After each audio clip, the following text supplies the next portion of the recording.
잠깐 같이 기도드리겠습니다.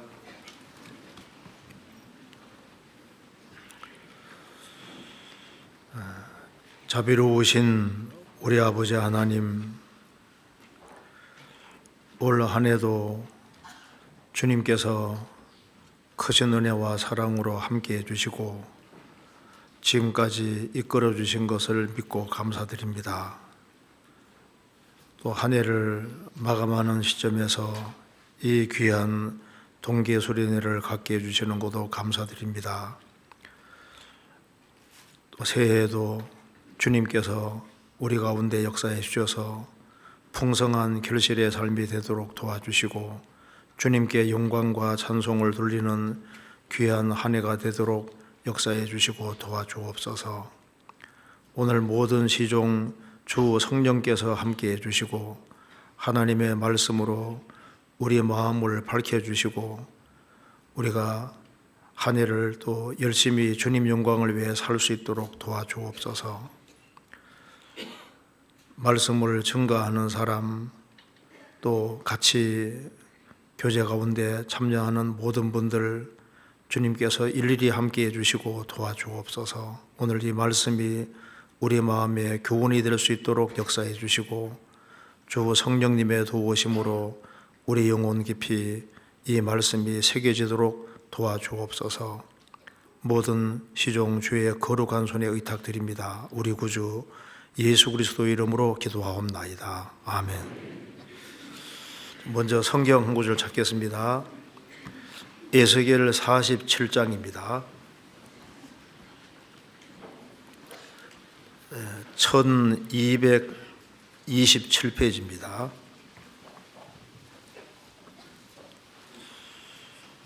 47장 1절입니다.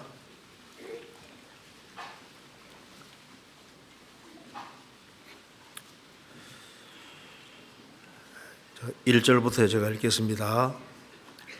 그가 나를 데리고 전문에 이르시니 전에 전면이 동을 향하였는데 그 문지방 밑에서 물이 나와서 동으로 흐르다가 전 우편 제단 남편으로 흘러내리더라. 그가 또 나를 데리고 북문으로 나가서 바깥길로 말미암아 꺾여 동향한 바깥문에 이르시기로 본즉 물이 그 우편에서 스며 나오더라. 그 사람이 손에 줄을 잡고 동으로 나아가며 1000척을 청량한 후에 나로 그 물을 건너게 하시니 물이 발목에 오르더니 다시 1000척을 청량하고 나로 물을 건너게 하시니 물이 무릎에 오르고 다시 1000척을 청량하고 나로 물을 건너게 하시니 물이 허리에 오르고 다시 1000척을 청량하시니 물이 내가 건너지 못할 강이 된지라. 그 물이 창기를 하여 헤엄할 물이요 사람이 능히 건너지 못할 강이더라. 그가 내게 이르시되 인자야 내가 이것을 보았느냐 하시고 나를 인도하여 강가로 돌아가게 하시기로 내가 돌아간즉 강 좌우편에 나무가 심이 많더라. 그가 내게 이르시되 이 물이 동방으로 향하여 흘러 아라바로 내려가서 바다에 이르리니 이 흘러내리는 물로 그 바닷물이 소성함을 얻을지라. 이 강물이 이르는 곳마다 번성하는 모든 생물이 살고 또 고기가 심히 많으리니 이 물이 흘러 들어가므로 바닷물이 소성함을 얻겠고 이 강이 이르는 각처에 모든 것이 살 것이며 또 이 강가에 어부가 설 것이니 엔게디에서부터 에네글라임까지 그물 치는 곳이 될 것이라. 그 고기가 각기 종류를 따라 큰 바다의 고기같이 심이 많으려니와 그 진펄과 개펄은 소성되지 못하고 소금 땅이 될 것이며. 거기까지입니다. 다시 한번 인사드리겠습니다. 한 해 동안 수고 너무 많이 하셨습니다. 그리고 새해에도 주님의 크신 은혜와 사랑이 함께 하시기를 간절히 기원합니다. 이제 연말이 되니까 마음에 좀 반성도 되고 또 한 해는 주님 영광을 위해 살아야 되겠다는 간절한 마음이 다 있으리라고 생각합니다. 또 어제 말씀을 잘 들으셨죠? 그러니까 어제 말씀을 듣고서 또 많은 사람들이 힘을 얻었으리라고 생각이 듭니다. 제가 오늘은 에스겔 47장 말씀 속에 여기 몇 번에 걸쳐서 나로 물을 건너게 하시니 이런 말씀이 계속 나오는데요. 그래서 오늘 제목은 나로 물을 건너게 하시니 이 제목으로 좀 말씀을 드려보겠습니다. 거기에 3절에 보면은 그 사람이 손에 줄을 잡고 동으로 나아가며 1,000척을 청량한 후에 1,000척은 한 500m 됩니다. 500m 정도 이렇게 이제 청량한 이후에 나로 그 물을 건너가게 하시니 물이 발목에 오르더니 그다음에 4절에도 다시 1,000척을 청량하고 한 500m 정도를 청량하고 나로 물을 건너게 하시니 물이 무릎에 오르고 다시 1,000척을 청량하고 나로 물을 건너게 하시니 물이 허리에 오르고 다시 1,000척을 청량하니 물이 내가 건너지 못할 강이 된지라. 그래서 여기 반복적으로 1,000척을 청량한 이후에 나로 그 물을 건너가게 하셨다. 이렇게 계속 반복적으로 얘기를 하고 있습니다.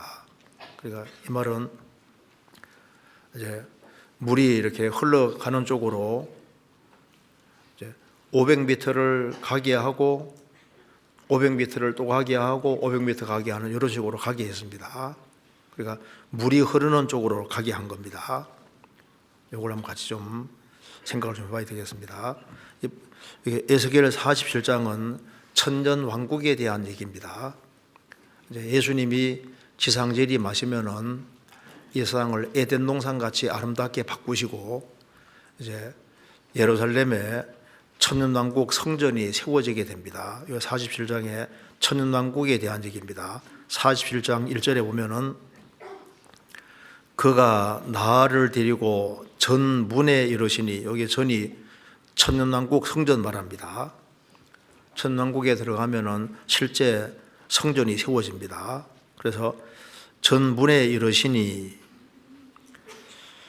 전면이 동을 향하였는데 그 문지방 밑에서 물이 나와서 동으로 흐르다가 전 우편 제단 남편으로 흘러내리더라.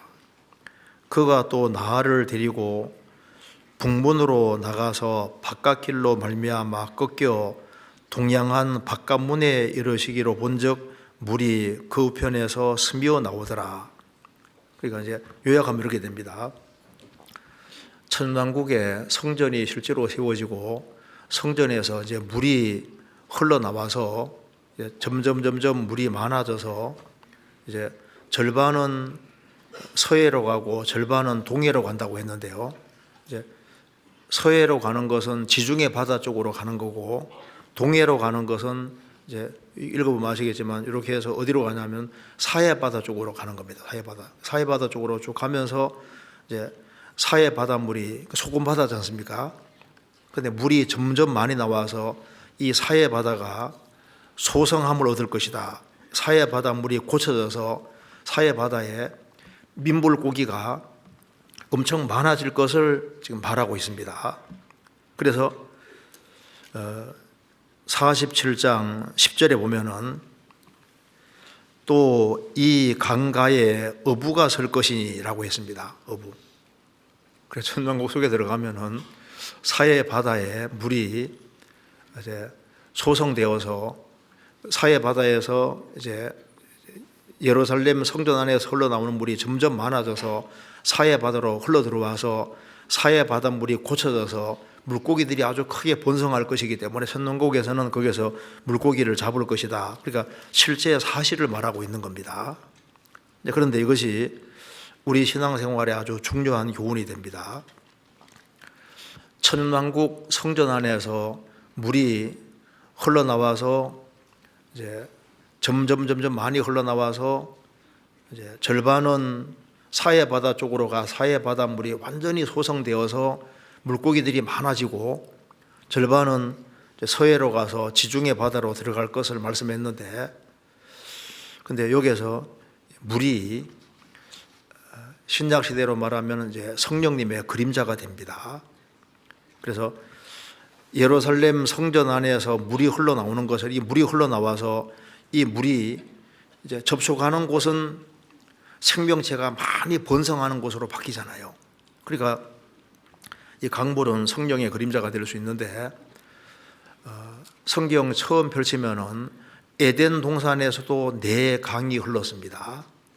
성경 처음 펼쳐보자 강 이야기가 나옵니다.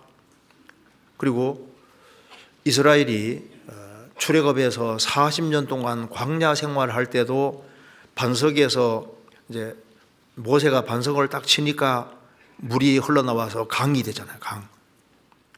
그래서 이스라엘 백성들이 그 물을 먹고 해갈 냈습니다.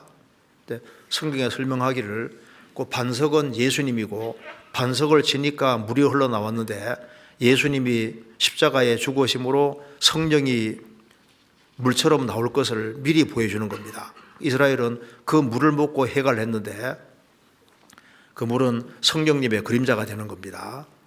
지금 영원한 천국에서도 이제 생명수 강이 나오고 천왕국에도 강이 나오고 지금도 신약 시대도 성령이 강처럼 흐르고 있는 겁니다.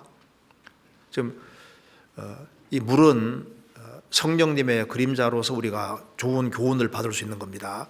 요한복음 4장에서도 예수님이 사마리아 여자에게 이 우물물을 먹는 자마다 다시 목마르려니와 내가 주는 물을 먹는 자는 영원히 목마르지 아니하리니 그 속에서 영생하도록 솟아나는 샘물이 되리라.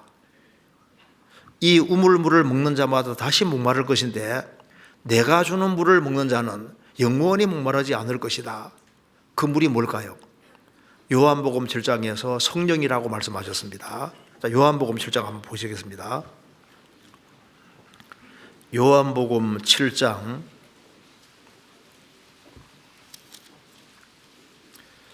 37절.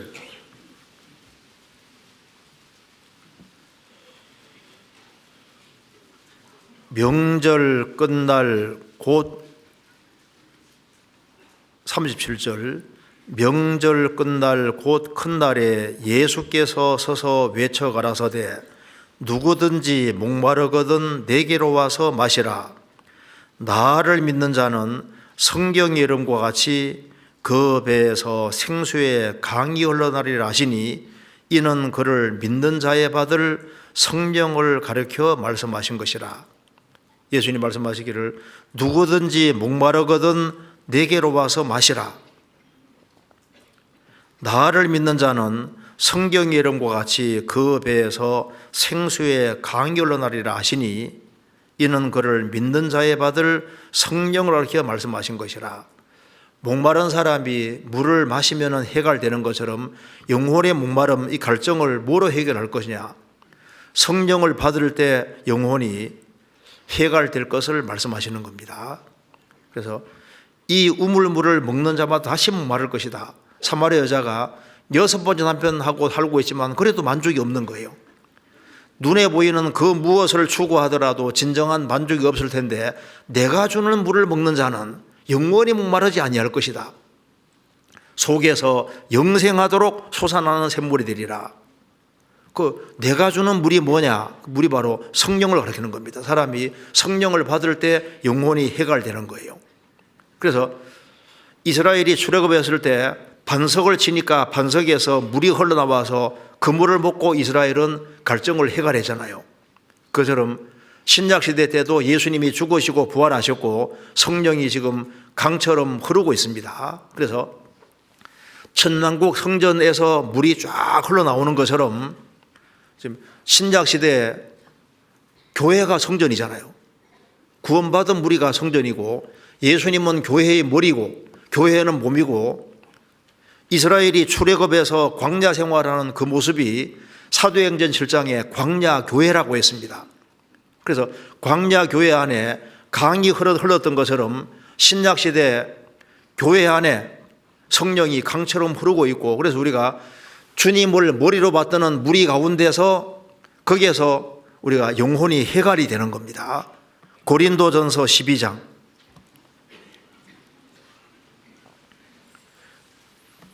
고린도전서 12장 12절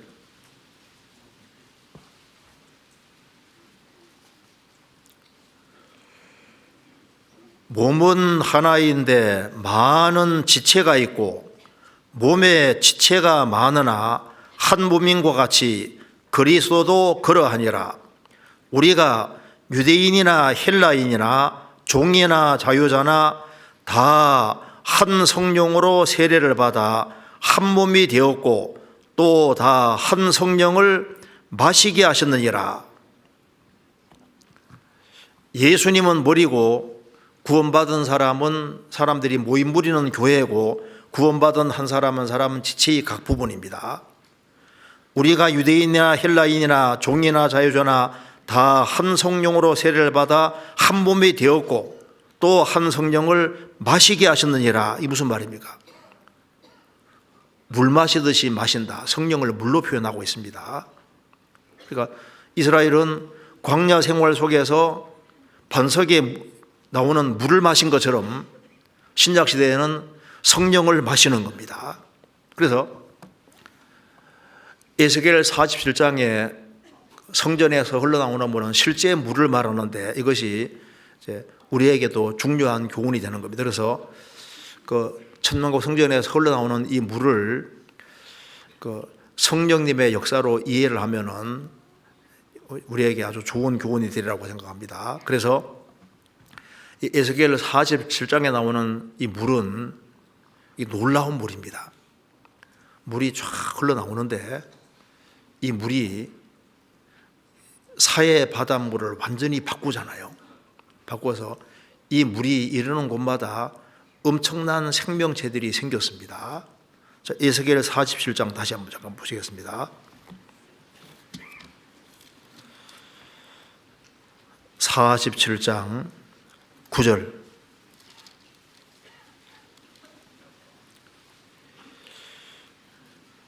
이 강물이 이르는 곳마다 번성하는 모든 생물이 살고 또 고기가 심히 많으리니 이 물이 흘러 들어가므로 바닷물이 소성함을 얻겠고 이 사해 바닷물이 완전히 바꿔지는 겁니다. 고쳐지고 이 강이 이르는 각처의 모든 것이 살 것이며, 그래서 이 물이 이르는 곳마다 모든 생명체들이 살고 그리고 이제 생명 활동이 점점 강해집니다.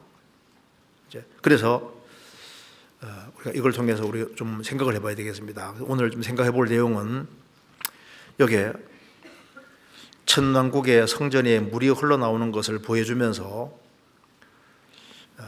여러 번 일천천씩 계속 나아가게 만들었습니다. 물이 흘러가는 쪽으로, 아무 쪽으로 가는 것이 아니라 물이 흘러가는 쪽으로 나아가게 하고 계속 물을 건너게 하고 건너게 했잖아요. 그러니까 여기서 우리도 신앙생활 속에서 계속 나아가야 될 곳이 있습니다. 물이 흘러가는 쪽으로 나아가게 했잖아요.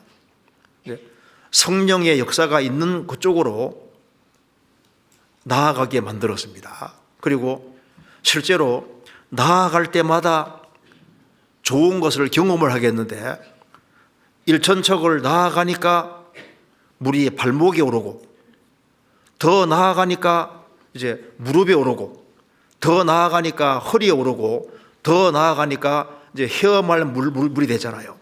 그러니까 나아갈 때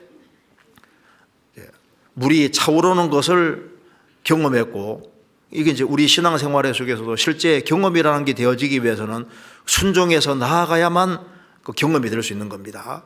그래서 발목까지 차오르고 무릎까지, 허리까지, 그다음에 헤엄할 물까지 이렇게 물이 점점 많아지는 쪽으로 나아가게 했습니다. 그리고 이제 직접 물속에 들어가서 나아가게 했을 뿐 아니라 그 다음에 물이 흘러갈 때 무슨 일이 벌어지는지를 보게 했습니다. 물이 흘러가는 쪽을 보니까 이 물이 접촉하는 곳마다 뭐가 생겼습니다. 뭐가 생겼습니까? 생명체들이 많이 생기는 생명 역사를 보게 만드는 겁니다. 그렇죠?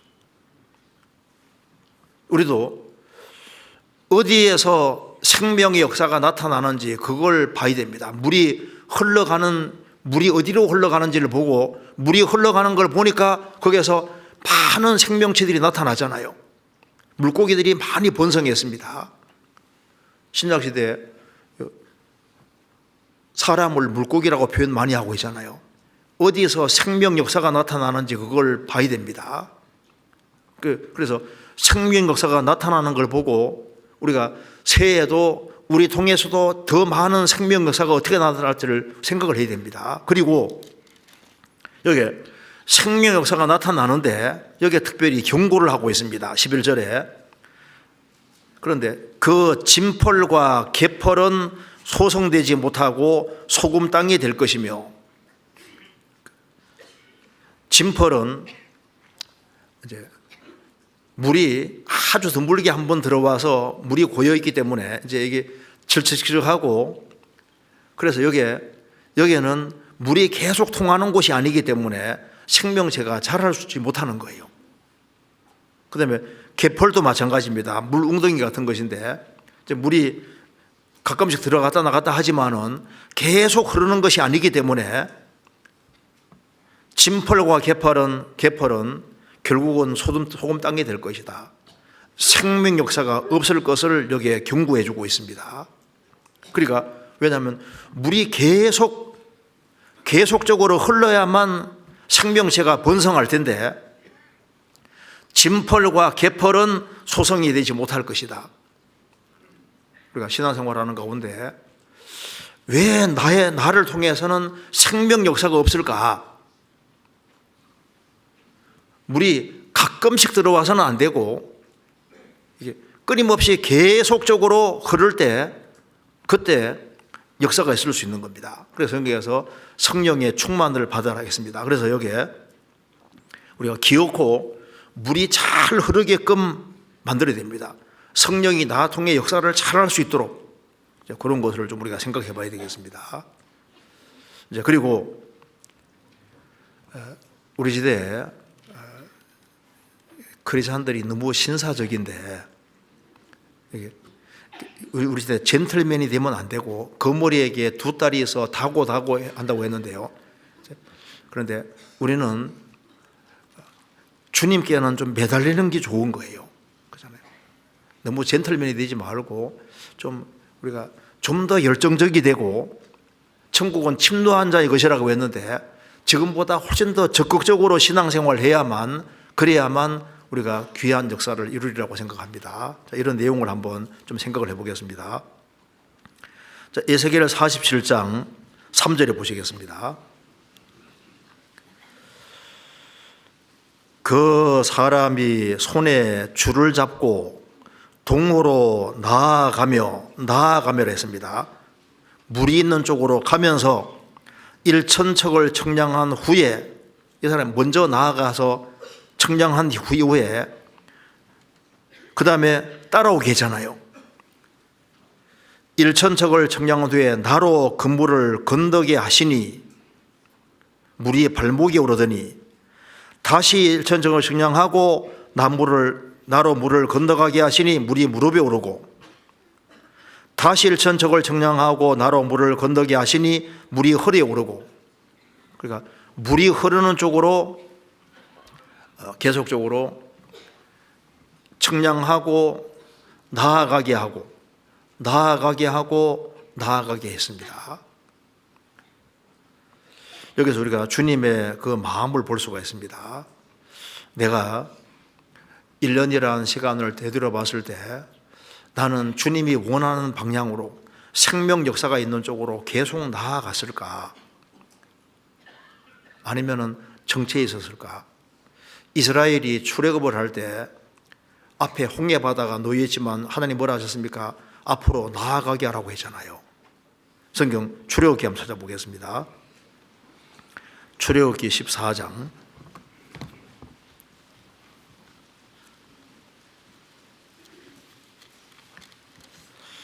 14장 8절 14장 8절 여호와께서 애굽 왕 바로의 마음을 강팍해 하셨으므로 그가 이스라엘 자손의 뒤를 따르니 이스라엘 자손이 담대히 나아갔습니다. 자, 이스라엘 민족은 아주 담대히 이제 출애굽을 하기 위해서 나아갔습니다. 나아가 보니까 앞에 홍해 바다입니다. 15절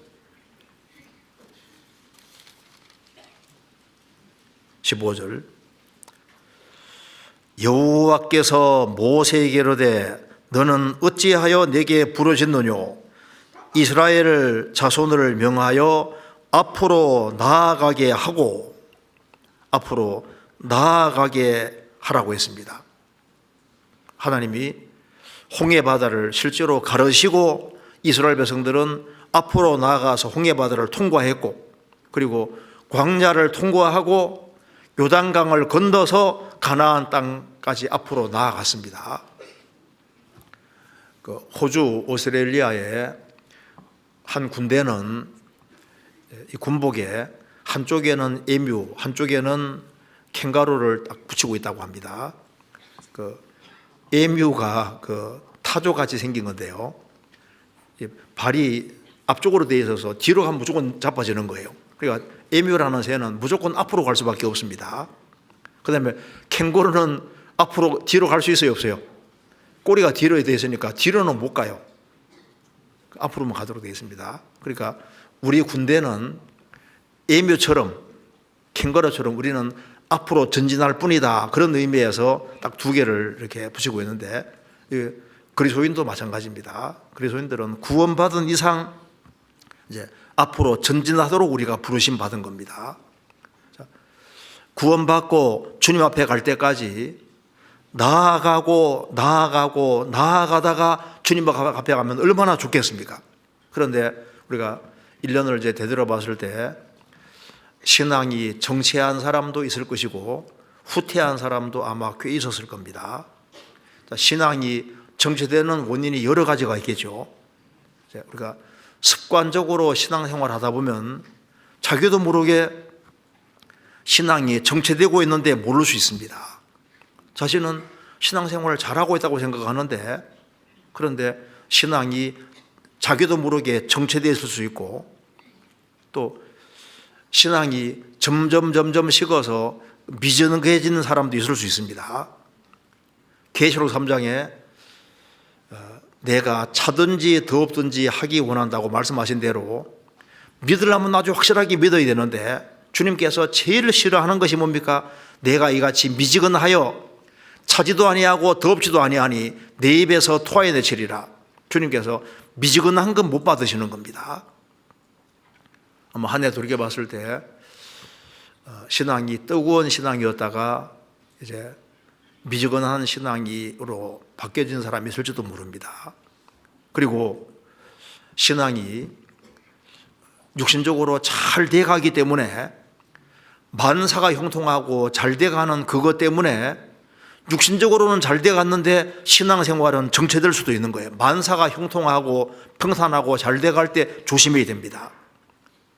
또 여러 가지 무거운 것과 얼매이기 쉬운 죄, 이 죄에 붙잡힐 수도 있는 것이고 또 우리는 분명한 목적 가지고 생을 살아야 되는데 시편 119편 25절에 말한 대로 내 영혼이 진토에 붙어 싸우니 그 말씀대로 그 진토라는 것이 먼지입니다. 먼지. 하나님의 형상대로 지음받고 구원받은 사람이 일상의 사소한 것에 붙잡혀서 별로 중요하지 않은 곳에 붙잡혀서 연연해 하는, 그래서 분명한 목적의식을 가지고 살아야 되는데 그 목적을 잊고 살아가는 그런 사람도 자기도 모르는 사이에 이 신앙이 이제 정체되고 침체된 그런 사람도 있을 거예요. 신앙적인 열망이 약해진 사람도 있을 겁니다. 그래서 이 신앙이 정체가 되면은 이제 이게 신앙이 후퇴되는 거예요. 우리가 이제 동계소리내를 이렇게 하는 이유가 우리가 다시 마음이 분발되고 우리 마음을 흔들어 깨우기 위해서입니다. 성경 레위기에 보면은 화목제 제사에 요제와 거제가 들어가는데, 요제는 하나님께 드리는 제물에 가슴을 흔들어 드리는 겁니다. 요제.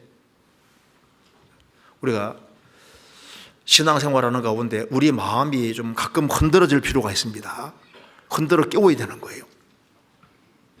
그래서 이 마음이 흔들어져서 기어코리는 한 발 한 발 계속적으로 나아가야 됩니다.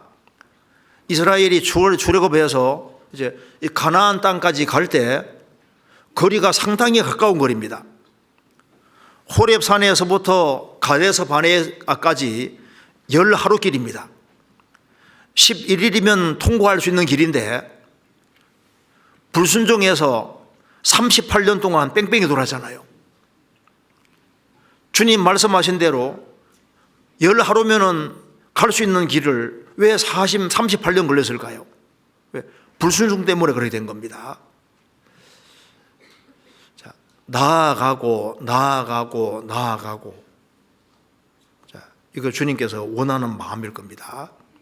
내가 신앙이 정말 진보하고 있을까? 신앙이 정체하고 있을까? 후회하고 있을까? 그런 거 좀 잘 생각할 필요가 있습니다. 내가 왕년에는 신앙생활 잘했는데 그거 소용없어요. 과거에는 잘했는데 별로 소용없습니다. 그래서 전도서 한번 보시겠습니다. 7장. 전도서 7장 10절.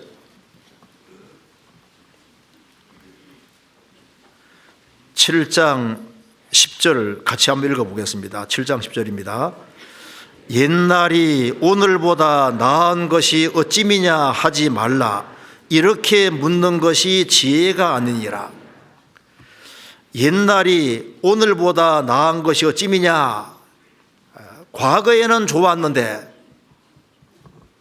내가 왕년에는 열심히 했다. 내가 올 초에는 열심히 했다. 근데 지금은 구원받고 처음엔 열심히 했다. 지금은 하나님은 영원한 현재십니다. 현재 살아가는 게 참 중요한 거예요. 그래서 여기에 8절에 나와 있죠. 일의 끝이 시작보다 낫고 참는 마음이 교만한 마음보다 나으니 일의 끝이 시작보다 낫다. 시작도 좋고 끝도 좋으면 좋지요. 시작은 좋은데 끝이 안 좋으면 안 좋은 겁니다. 시작은 안 좋았는데 끝이 좋으면 좋은 것이 될 수 있는 거예요. 우리가 한 해를 잘 못 살았을지라도 올해 수양에 참석해서 마음을 새롭게 하고 이제 뒤가 좋아지면 아주 좋은 것이 될 수 있습니다. 그렇죠? 성경 예레미야 9장 찾겠습니다. 예레미야 9장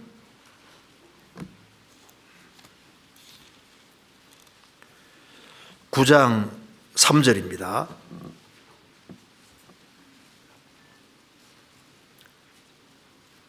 천공 65페이지입니다.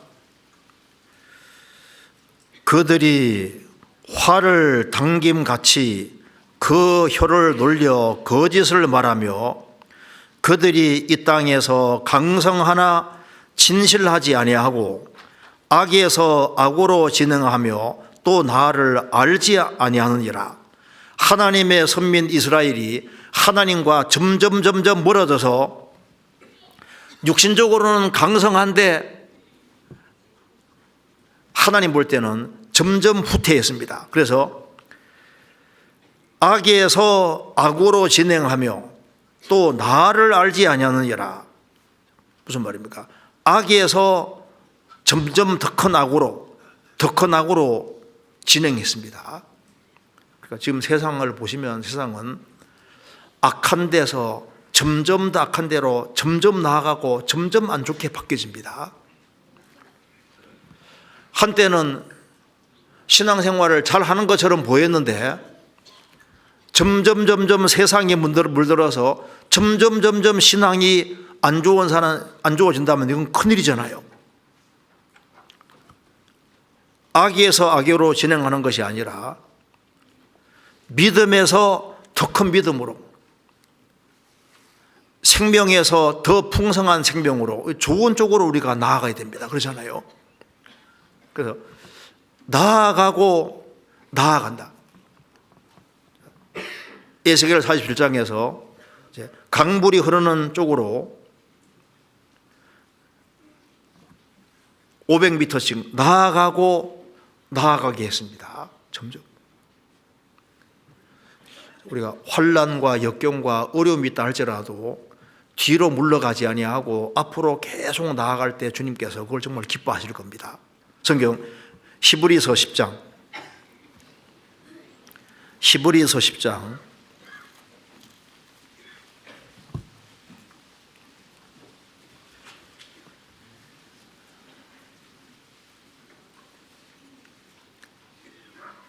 37절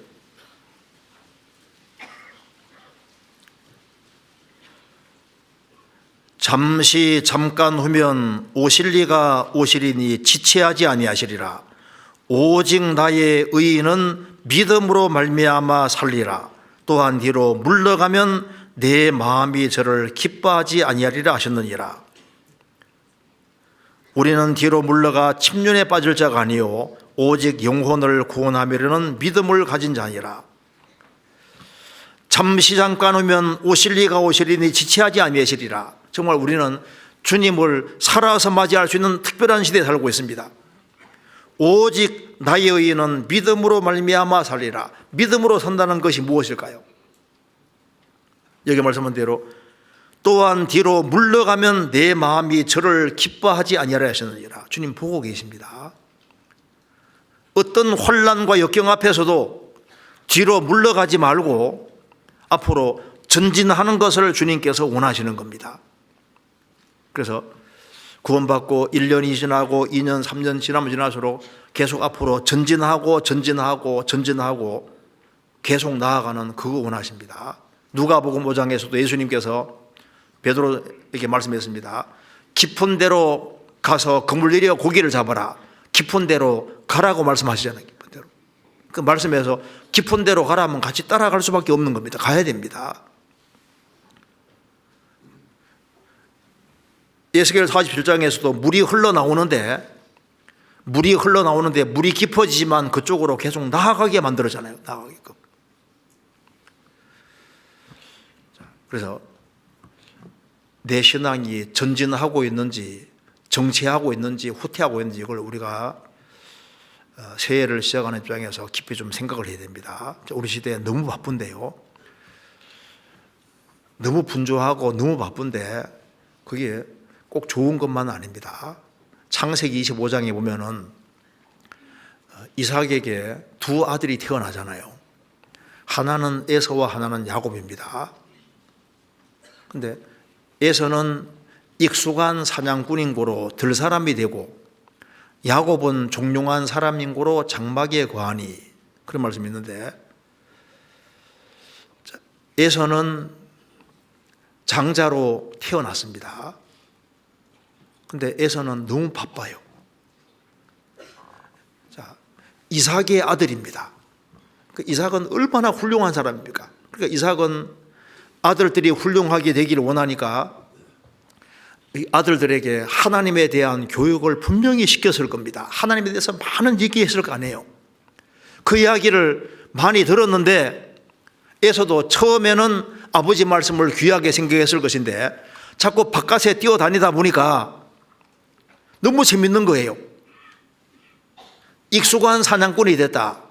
들 사람이 됐습니다.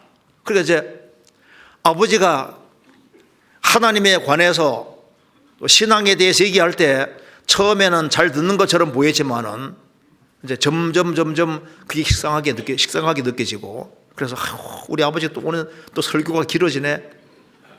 이거 언제 끝나나? 지금 아버지가 얘기할 때 무슨 눈앞에 뭐가 떠오릅니까? 그냥 토끼들이 뛰어다니는 거예요. 사슴이 뛰어다니는 거예요. 지금 빨리 언제 끝나나? 그래서 막 아버지 끝나자마자 밖에 나가서 맨 사냥하는데 익숙하게 됐습니다. 그는 바깥 세계를 추구했고 바깥 세계가 점점 커졌습니다. 나중에 에돔의 왕이 되잖아요. 야곱은 종용한 사람이니까 아버지가 말씀하는 걸 귀담아 듣고 생각하고 또 생각하니까 하나님에 대해서 하나님이 점점 커지고 장자 명분이 커지게 됩니다. 결국은 에서는 팥죽 한 그릇 때문에 장자 명분을 팔아버리잖아요. 우리 현대인들을 보세요. 토끼처럼 이리저리 뛰어다니고 이런 열심히 해야 되는데 너무 그리스도인들 너무 뛰어다니다 보니까 바깥 세계만 추구하다 보면은 잘못하면은 이제 이 신앙은 점점 중요하지 않은 것으로 바뀌어지고, 에서는 바깥 활동을 계속하다 보니까 장자 명분이 점점 작은 것이 돼서 뭐로 바뀌었습니까? 팥죽 한 그릇보다 못한 것으로 바뀌어버린 겁니다. 우리가 열심히 살아야 되는 것 같지만 마음이 너무 분주하면은, 잘못하면은 신앙생활을 잘하고 하나님 앞에 귀하게 쓰임받는 이거 자체를 별거 아닌 것처럼 생각하고, 잘못하면 그런 것이 주 안에서 아주 중요한 이런 일들이 팥죽처럼요 작은 것이 될 수 있는 겁니다. 우리 시대에 개구리들이 많아요. 개구리. 에스겔 요한계시록 16장에 개구리 같은 새의 더러운 영이라고 했잖아요. 개구리 시끄럽시오. 정말 우리 시대는 너무 시끄러워요. 소리들이 너무너무 많아요. 너무 많은 소리들이 있기 때문에 하나님 말씀을 과거에는 들었으면은 그것이 다른 것은 듣는 소리가 없으니까 그 말씀이 오래오래 기억이 나고 마음에 생생하게 박히고 깊이 박혔는데, 지금은 하나님 말씀 듣고 나면은 밖에 나가면서 다른 소리들이 너무 많으니까, 개구리 소리들이 너무 많으니까 다른 소리 때문에 섞여서 하나님 말씀이 마음속에 깊이 박히질 않습니다. 너무 소리들이 많아요. 그래서 이 마음이 차분히 가라앉히고 조용한 가운데서 성령이 교회들에게 하시는 말씀을 들을지어다고 했는데, 말씀은 성령께서 계속 하셔도 다른 소리들하고 중첩이 되고 섞여서 마음속에 깊이 박히지는 않습니다. 그래서 우리 시대에 너무 볼 것이 많기 때문에 영적인 갈망이 정말 적어지는 시대가 우리 시대예요. 그래서 신앙생활에서 아주 열렬한 신앙생활을 가지는 그런 사람, 또 말씀을 들을 때도 정말 간절한 마음으로 듣는 사람들, 이런 사람들이 점점 적어지는 시대가 되고 있습니다. 네 입을 넓게 열라고 했는데 넓게 열면 오죽 좋겠습니까? 그런데 내가 하나님 쪽으로 마음을 넓게 열고 있는지 세상 쪽으로 넓게 열고 있는지 생각을 좀 해야 됩니다. 우리 시대 너무 많은 소리들이 들립니다. 그래서 마음을 좀 차분히 가라앉히고 신앙생활에서는 아주 신중해야 됩니다. 그래서 일천적씩 나아간다고 했잖아요. 자, 주님은 어느 쪽으로 이끄십니까? 이게 물이 있는 쪽으로, 물이 흘러가는 쪽으로 나아가게 하잖아요. 주님은 우리가 신앙생활을 잘하는 쪽으로, 귀 쓰임 받는 쪽으로, 위를 향하도록 더 깊은 곳으로 신앙생활을 잘할 수 있는 이런 쪽으로 이끄십니다. 이스라엘이 에집트 나올 때 홍해 바다를 통과하게 하고 광야를 통과하게 하고 요단강 있는 쪽으로 해서 가나안 땅 그쪽으로 이끄셨잖아요. 하나님께서 이끄시는 방향이 있습니다. 우리가 이제 새해 시작되면은 성경도 창세기부터 요한계시록까지 읽어봐야지 하고 이제 읽기 시작하는데 쭉 계속 나가면 좋은데 가다가 중지가 되잖아요. 이제 올해는 읽어봐야지 하다가 어느 사람은 창세기 읽다가 그만두고 어느 사람은 가다가 이제 구약 좀 가다가 그만두고 이게 쭉 나아가면 좋은데 이게 계속 못 나갑니다. 그렇죠? 뭐든지 꾸준히 나아가야 되는데 이게 꾸준히 못 나가잖아요. 막 찔리죠.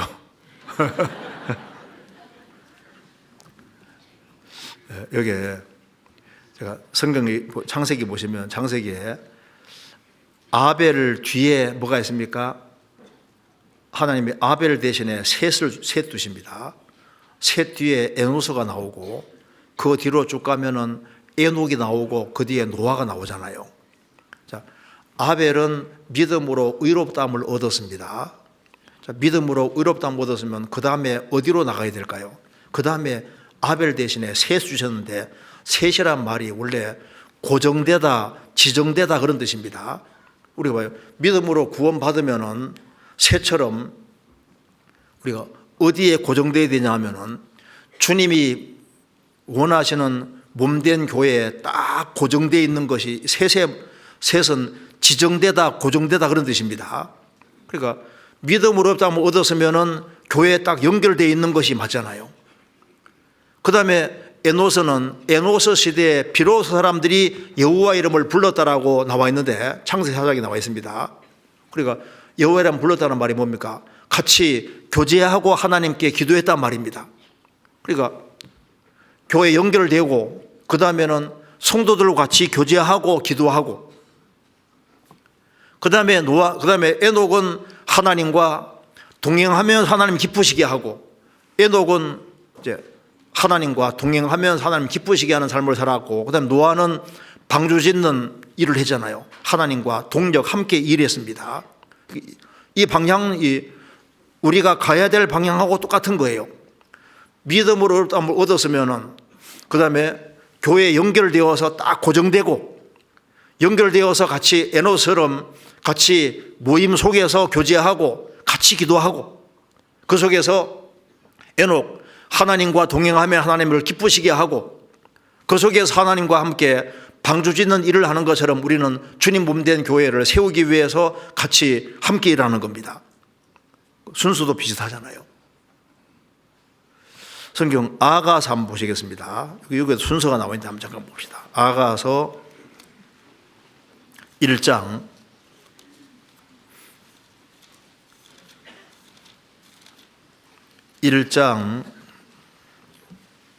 2절입니다.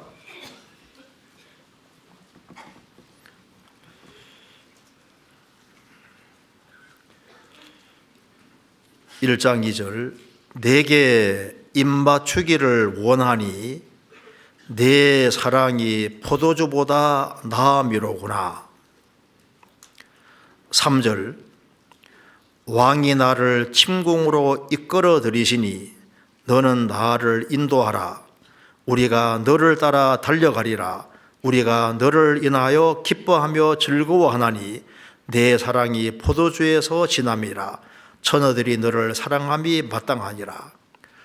아가서는 솔로몬과 술람 여인의 사랑을 그린 것인데 제일 첫 번째 시작이 뭡니까? 내게 입맞추기를 원하니 너의 사랑이 포도주보다 나음이로구나. 자, 구원을 받은 사람은 예수님하고 입맞춤한 사람입니다. 그래서 이제 부부가 입맞춤하는 것처럼 이제 우리는 주님과 개인적으로 관계가 다 이루어진 거예요. 사랑 관계가 이루어졌는데 그래서 너의 사랑이 포도주보다 낫다. 포도주는 기쁨과 즐거움 가르치는데 이 세상의 어떤 기쁨과 즐거움보다 주님의 사랑이 더 크다 그 말입니다. 우리가 구원받은 사람은 다 주님과 입맞춘 사람입니다. 그러면 그 다음에 어디로 이끄시는지 보시면 4절에 왕이 나를 침궁으로 이끌어 들이시니, 신랑과 신부 둘이 함께하는 곳이니까 이게 주님과 나의 개인적인 교제, 개인적으로 친밀한 관계잖아요. 그러니까 주님하고 사랑 관계가 이루어졌으면 그 다음에는 주님하고 개인적으로 가까이 지내려고 노력하는 것이 맞잖아요. 부부가 결혼했습니다. 그리고 따로 사는 것이 아니잖아요. 결혼했으면 같이 사는 것처럼 왕이 나를 침궁으로 이끌어 들이시니, 이끄신다고 했습니다. 그러니까 구원받고 주님하고 개인적으로 교제가 시작이 됐고, 그 다음에 어디로 이끌어간지 봅시다. 2장 4절입니다.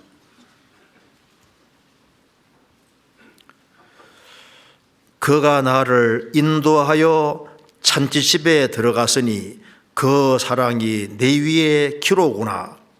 그가 나를 인도하여 잔치집에 들어갔으니, 잔치집에는 많은 사람들이 있는 곳이고 음식이 있는 곳이잖아요. 이 잔치집이, 주님은 신약시대에 잔치집에 보셨습니다. 성도가 같이 교제하는 자리가 잔치집이에요. 우리가 주님과 성도들이 함께하는 곳에서 먹고 마시는 겁니다. 그래서 이 교제 가운데서 힘을 얻게 하는 겁니다. 그러니까 주님과 사랑 관계가 이루어지고, 그 다음에 주님과 개인적으로 친밀한 관계를 유지하는 동시에 성도들과 함께 같이 교제하는 자리에서, 교제하는 가운데서 힘을 얻게 만드시는 겁니다. 왜 주님께서 교제 가운데서 먹고 마시게 하고 힘을 주시느냐? 가야 될 길이 있기 때문에 그렇게 가야 될 길.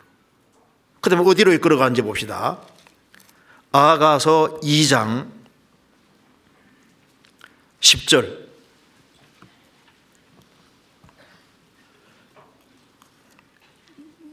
나의 사랑하는 자가 내게 말하여 이르기를, 나의 사랑, 나의 어여쁜 자야, 일어나서 함께 가자.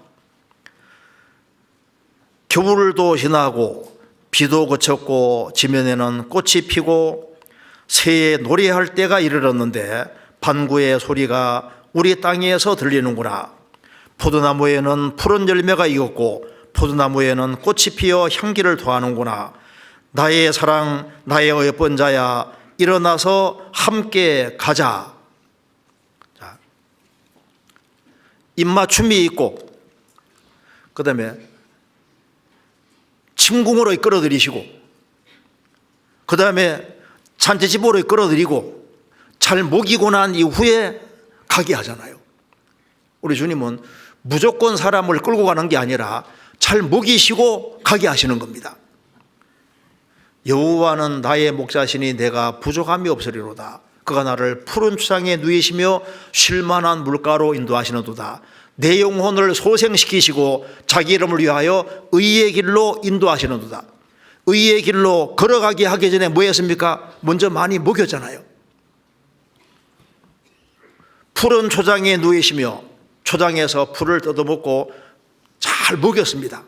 쉴만한 잔잔한 물가에서 물을 먹였습니다. 그래서 영혼을 소생시키시고 영혼에게 힘을 주시고 난 이후에 자기 이름을 위하여 의의 길로 인도하시는도다. 여기에서도 잘 먹이시고, 우리가 왜 주일 말씀 열심히 배우고 수요 말씀 열심히 배우고 구역 모임, 종모임, 이런 모임, 청년의 모임, 이게 왜 모임을 하는 겁니까? 길을 가게 하기 위해서 할 일이 있기 때문에 먹이시는 거예요. 그런데 처음부터 힘든 곳으로 가게 한 것이 아니라, 여기에 2장 10절 이하에서 말한 대로 여기는 겨울에는 움직이지 않았습니다. 아직 신앙이 어리기 때문에 겨울에는 움직이지 않게 하고, 겨울이 지나고 난 이후에 화창한 봄날에 새들이 지저귀고, 그리고 아주 향기로운 그곳, 평탄한 곳으로 이끌어 가시잖아요. 가자고 합니다. 먹이시고 가게 하시는 거예요. 자, 10절에 다시 보시겠습니다. 나의 사랑하는 자가, 주님은 우리를 사랑하십니다. 나의 사랑하는 자가 내게 말하여 이르기를 나의 사랑 나의 예쁜 자야 일어나서 함께 가자. 우리도 똑같이 일어나야 됩니다. 일어나서 이제 잘 먹었으니까 일어나서 함께 가자. 우리 신앙생활은 주님과 함께 가는 생활인 거예요. 겨울도 지나고, 겨울에는 움직이지 않았습니다.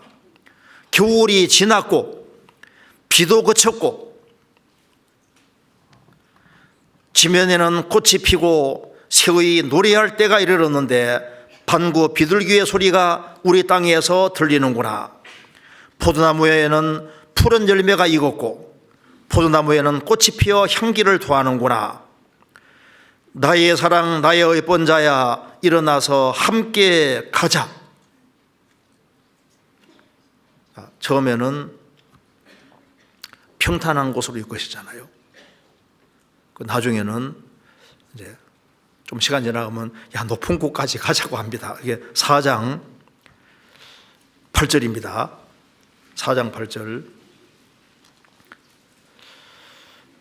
나의 신부야 너는 레바논에서부터 나와 함께하고 레바논에서부터 나와 함께 가자. 아마나와 선일과 헤르몬 꼭대기에서 사자 굴과 표범산에서 내려다 보아라.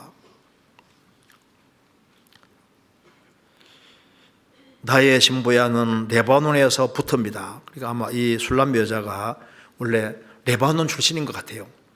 레바논에서부터 시작해서 저 헐몬산 꼭대기, 이스라엘 땅의 제일 높은 산입니다. 2814m 높은 데까지 가자. 2814m 올라가는 거 어려워요, 쉬워요? 어렵지만 올라가자. 그래서 주님께서 기어코 나와 함께하고 레바논에서 나와 함께 가자.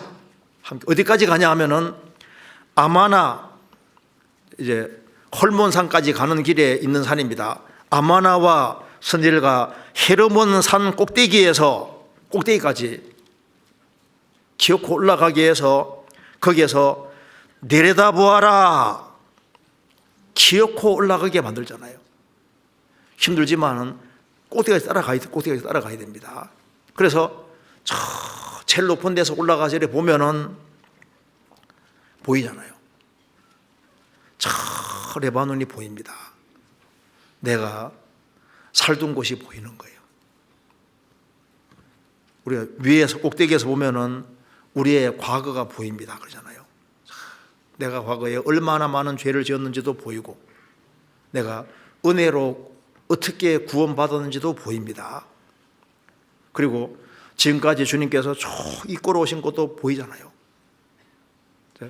고생과 수고와 슬픔도 많았지만 주님께서 어떻게 인도하셨는지도 보입니다. 내려다 보아라.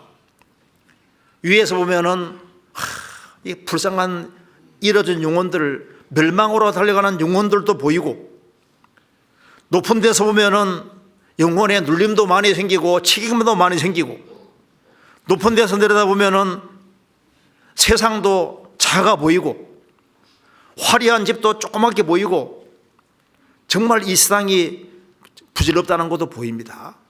높은 데서 보면은 주님이 얼마나 위대하신 분인지도 보이고 높은 데서 올라가면은 보면은 마음과 생각도 넓어지는 거예요. 그러잖아요. 이 세상은 잠깐 지나가는 곳이라는 것도 보입니다. 그리고 여기에 사자굴과 표범산에서, 사자와 이 표범이 사탄의 그림자도 됩니다. 높은 데 올라가면은 마귀 역사도 보이고 마귀가 어떻게 역사하는지도 보이잖아요. 지금 두 나라가 싸우고 있는 것도 보입니다. 높은 데서 내려다 보아라. 그래서 이제 보이니까 그 다음에는 이제 이 술람여인이 아주 적극적이 돼서 이제 멀리까지 가는 것이 그 뒤에 쭉 나오는 거예요. 우리 신앙생활도 마찬가지입니다. 자, 주님께서는 여기 아가서에서도 이끌어 가잖아요. 이게 주님 원하시는 방향입니다. 구원받고 시간이 지나면 지날수록 주님이 우리를 평탄한 데서 힘든 곳으로도 이끌고 가시는 이유가, 거기에서 우리가 보통 힘든 걸 통과하면은 영혼의 눈이 밝아지는 거예요. 많은 것이 보이게 되고 책임감이 더 많이 생기게 되잖아요. 왜 많은 것을 보여주냐면 그렇게 해서 주의 일을 하도록 하기 위해 그렇게 하시는 겁니다. 우리 일상생활 속에서도 우리가 특별히 나아가야 될 것이 뭐냐면, 저도 이 말씀 준비한 생각을 했는데요. 우리가 신앙생활을 우리가 새해 잘해야 되는데 특별히 나아가야 될 것이 뭐냐면은 이 겸손으로 우리가 나아갈 필요가 있습니다. 우리가 마음을 낮추고 더 낮추고 새해 마음을 더 낮출 수 있다면은 신앙생활을 훨씬 더 잘할 수 있습니다. 바울 사도는 모든 성도 중에 지극히 작은 자보다 더 작은 나라고 했는데, 우리가 마음을 좀 더 낮출 수 있다면은 훨씬 더 큰 은혜를 받을 수 있습니다. 왜? 겸손한 자에게 은혜 주시기 때문입니다. 주님은 낮은 곳으로 다니시기 때문에 영혼이 빨리빨리 회복될 수 있는 길이 뭐냐? 마음을 낮추면은 틀림없이 더 큰 은혜를 받습니다. 내가 구역에서도 제일 작은 자다, 내가 교회에서도 제일 작은 자다, 가정에서도 나는 제일 작은 자다, 우리가 작은 자가 될 수 있다면은, 그러면은 주님이 은혜 주시되 훨씬 더 큰 은혜를 줄 수 있습니다. 그리고 누가 더 큰 감사로 나아가냐 하면은, 마음을 더 낮추는 사람은 분명히 더 큰 감사로 나아갈 수 있는데, 우리가 신앙생활 잘하려면은 감사한 마음이 아주 커야만 신앙생활 잘할 수 있는 거예요. 제가 한번 감사 십계명을 한번 읽어드리겠습니다. 스폴저 목사 감사 십계명 한번 읽어드릴게요. 자, 생각이 곧 감사입니다. 생각과 감사는 어원이 같습니다. 생각, 띵크하고 있지 않습니까? 이게 어원이 똑같다. 그래서 깊은 생각이 감사를 불러옵니다. 그러니까 생각이 곧 감사다. 그래서 우리가 주님 은혜와 사랑을 생각하면 정말 감사할 수 있잖아요. 우리가 지옥에서 건진받았으니 얼마나 감사할 수 있습니까? 그 다음에 작은 것부터 감사하십시오. 바다도 작은 물방울로부터 시작되었습니다. 사소하고 작아 보이는 것에 먼저 감사하십시오.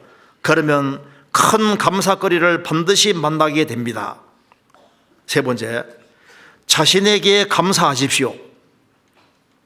어거스틴이 말하기를 자신에게 감사라고 말한 대로 자신에게 감사하십시오. 인간들은 높은 산과 태양과 별들을 보고 감탄하면서도 정작 자신에 대해서는 감탄하지 않는다라고 말했습니다. 자신에게 감사하는 것이 중요합니다.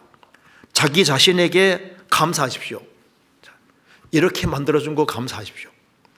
못생긴 것도 감사하고, 특별한 재능이 없는 것도 감사하고, 내 주어진 조건에 대해서 감사하라고 말입니다. 그렇죠?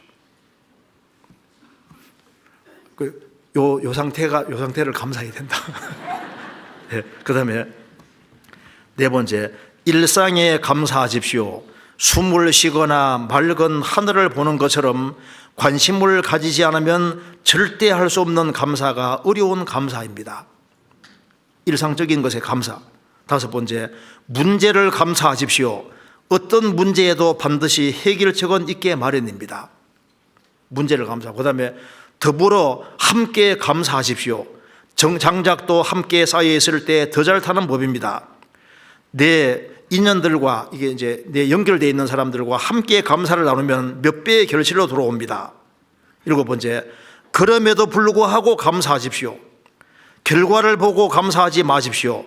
시작하기 전에 드리는 감사가 더 아름답습니다. 이해가 안 되는 일이 벌어져도 미리부터 감사하라 그 말입니다. 여덟 번째, 잠들기 전에 전 시간에 감사하십시오. 대부분의 사람들이 짜증과 걱정을 안고 잠자리에 듭니다. 잠들기 전에 감사는 영혼의 청소가 됩니다. 아홉 번째, 감사의 능력을 믿고 감사하십시오. 감사에는 메아리 효과가 있습니다. 감사하면 감사한 대로 반드시 이루어집니다. 감사는 능력이 있다는 겁니다. 7번째, 10번째, 모든 것에 감사하십시오. 당신의 삶에서 은혜와 감사가 아닌 것은 단 한 가지도 없습니다. 모든 것에 정말 감사하십시오. 감사가 우리가 어디에 나아가야 되느냐? 그렇죠. 겸손으로 나아가는 사람은 더 큰 감사로 나아가게 될 겁니다. 자, 그런데 이제 여기 다시 한번 봅시다. 여기 에스겔 47장 다시 한번 보세요.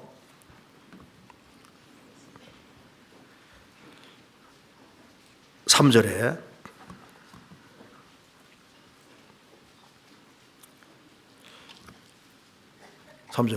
그 사람이 손에 줄을 잡고 동으로 나아가며 일천척을 청량한 후에 나로 그 물을 건더게 하시니 물이 발목에 오르더니 건더게 하시니 건너가니까 물이 발목에 올라잖아요. 그러니까 이게 그 말씀대로 하는 사람에게 체험이 생기는 겁니다. 우리 신앙생활 속에서도 여기 물이 흘러가는 쪽으로 나아가라고 할 때 그대로 나아가니까 체험이 생기잖아요.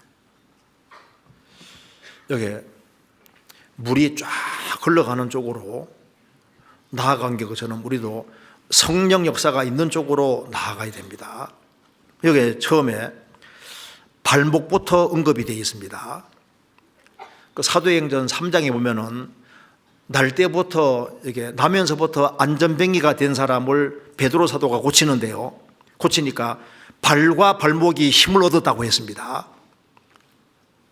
성령께서 역사해 주시면은 우리가 이제 1천척 500m를 따라와 했을 때 같이 말씀을 따라 순종하면은 성령께서 역사하시면은 발목이 힘을 얻습니다. 발이 힘을 딱 얻어야 되는 거예요. 우리 신앙생활에서 영혼의 발이 힘을 얻는 게 중요합니다. 히브리서 12장 보겠습니다. 히브리서 12장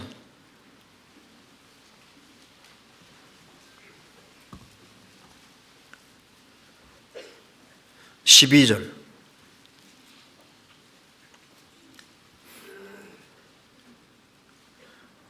그러므로 피곤한 손과 연약한 무릎을 일으켜 세우고 너희 발을 위하여 곧은 길을 만들어 저는 다리로 하여금 어그러지 않고 고침을 받게 하라. 그러므로 피곤한 손과 연약한 무릎을 이렇게 세우고 너희 발을 위하여 곧은 길을 만들어. 이 히브리서를 받는 사람들이 이제 유대교의 영향을 받아서 휘청됐습니다. 나중에 이제 그 히브리서 쓰는 사람이 쭉 히브리서 통해서 이제 예수님의 가르침을 따르는 것이 맞다는 걸 알게 해주셨습니다. 그래서 곧은 길을 만들어 예수님 말씀을 꽉 붙잡는 게 곧은 길을 만드는 겁니다.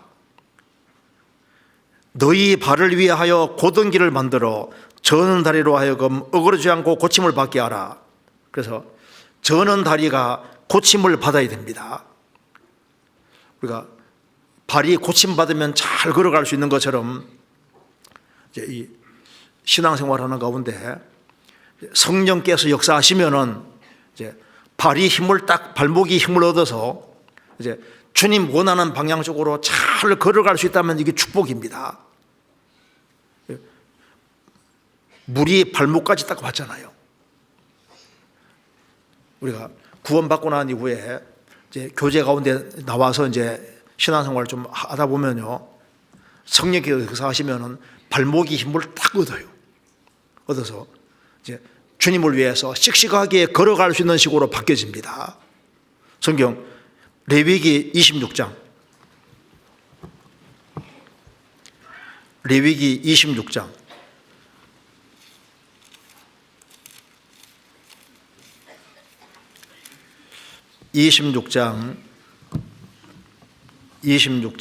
13절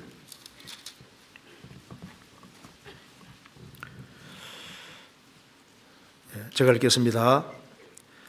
나는 너희를 애굽 땅에서 인도하여 내어 그 종된 것을 면케한 너희 하나님 여호와라. 내가 너희 멍에 빗장을 깨뜨리고 너희로 바로 서서 걷게 하였느니라. 이스라엘이 에집트에 430년 동안 살 때는 에집트에 멍에를 메고 꼼짝 못하고 다람쥐 쳇바퀴 돌듯이 살았습니다. 그런데 모세가 등장해서 에집트 10가지 재앙 내리고 이스라엘 민족을 출애굽시킬 때 이스라엘 백성들은 힘을 얻어서 바로 서서 걸을 수 있는 힘을 얻게 되고, 그래서 용감하게 출애굽을 해서 어디로 갑니까? 가나안 땅으로 가잖아요. 우리 신앙생활 속에서도 성령께서 우리 속에 역사하셔서 우리 발목에 힘을 딱 주시면은 우리는 순례자가 되고 이제 주님이 원하는 방향으로 세상을 거스려서 걸어갈 수 있는 사람이 되는 겁니다. 일천적을 나아가니까 발목에 물이 탁 왔잖아요.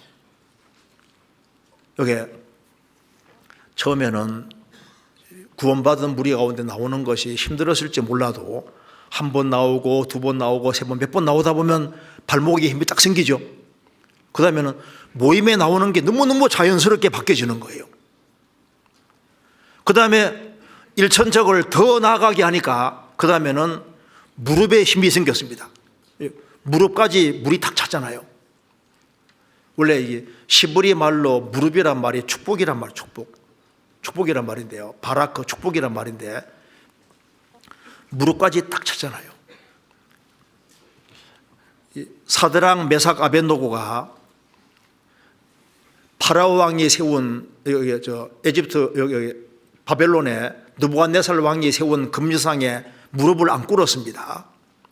무릎이 힘을 탁 얻어요. 성경 한번 찾아보시겠습니다. 열왕기상 18장. 열왕기상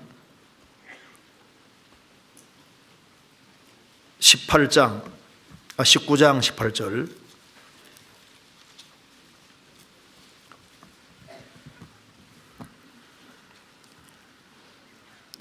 (19장 18절에) 그러나 내가 이스라엘 가운데 7천인을 남기리니 다 무릎을 바알에게 꿇지 아니하고 다 그 입을 바알에게 맞추지 아니한 자니라. 이스라엘 백성들이 다 바알 숭배, 아세라 숭배를 할 때 하나님께서 7천 명을 남길 것인데 그들은 다 무릎을 바알에게 꿇지 않았다. 그 입을 바알에게 입 맞추지 아니하였다. 입 맞추는 것은 사랑의 대상적으로 삼는 겁니다.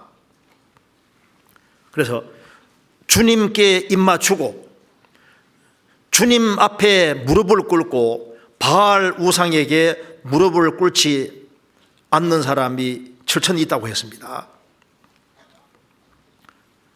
성령께서 더 역사하시면은 무릎에 힘이 딱 생겨요. 그래서 우상 앞에 무릎 꿇지 아니하고 주님 앞에 무릎을 꿇고 주님 앞에 주님과 입맞추는 사람들이 생기는 겁니다. 그래서요, 여기 무릎에 힘이 딱 왔습니다. 예수님이 기도하실 때 하나님 앞에 기도할 때 어떻게 줄 아시죠? 무릎을 꿇고 기도했다. 누가복음 22장 41절에 무릎을 꿇고 기도했다고 했습니다. 스데반도 돌에 맞아 죽을 때 무릎을 꿇고 기도했습니다. 사도행전 7장 60절에 보면 나옵니다. 무릎을 꿇고 크게 불러 가로되 주여 이 죄를 저들에게 돌리지 말아 주십시오. 무릎을 꿇었습니다. 바울 사도도 무릎을 꿇고 기도했잖아요. 그래서 성령께서 역사하시면은 구원받고 처음에 성령 역사하시면은 발목이 힘을 얻으니까 모임이 열심히 나오잖아요. 주님 원하는 곳을 막 다니는데 그 다음에는 성령께서 역사하시면은 무릎이 힘을 딱 얻어서 주님 앞에 무릎을 꿇고 주님께 기도하게 되는 겁니다. 사도행전 20장 보겠습니다.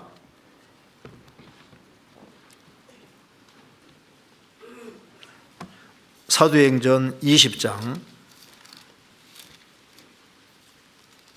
36절,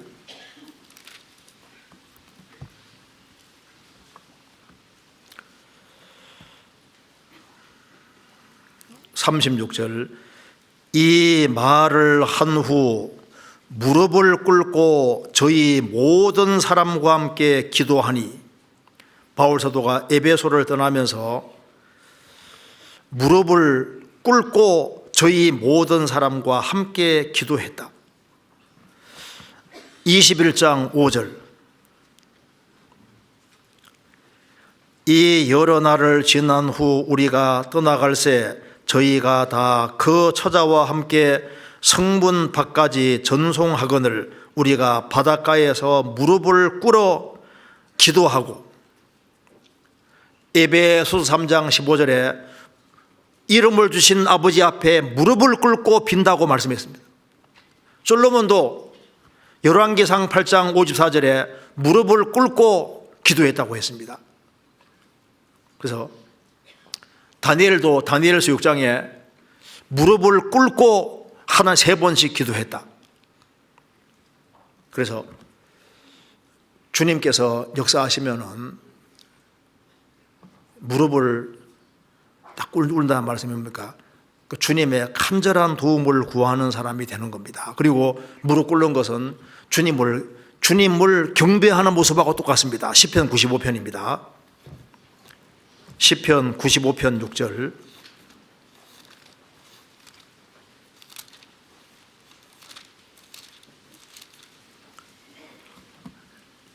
(95편) 6절 같이 읽겠습니다. 오라, 우리가 굽혀 경배하며 우리를 지으신 여호와 앞에 무릎을 꿇자. 그래서 무릎을 꿇는다는 것은 하나님을 경배하고 하나님 뜻 앞에 자기를 굴복시키는 것을 가르치는 겁니다.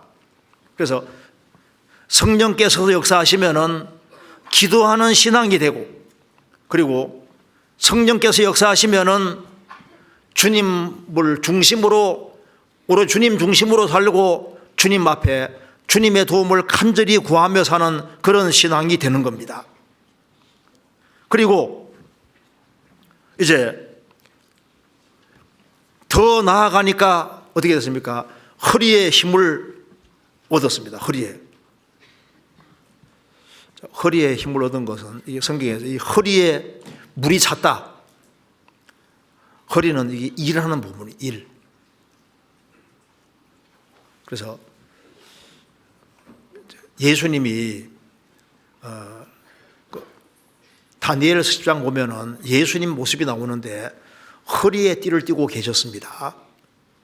그런데 계시록 1장 가면은 가슴에 띠를 띠고 계십니다. 허리에 띠를 띈다는 것은 그 일하는 모습하고 똑같은 거예요. 일하는 모습. 좀 찾아볼까요?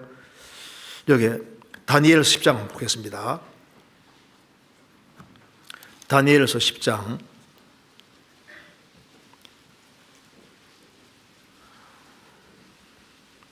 10장 5절입니다. 다니엘서 10장 5절.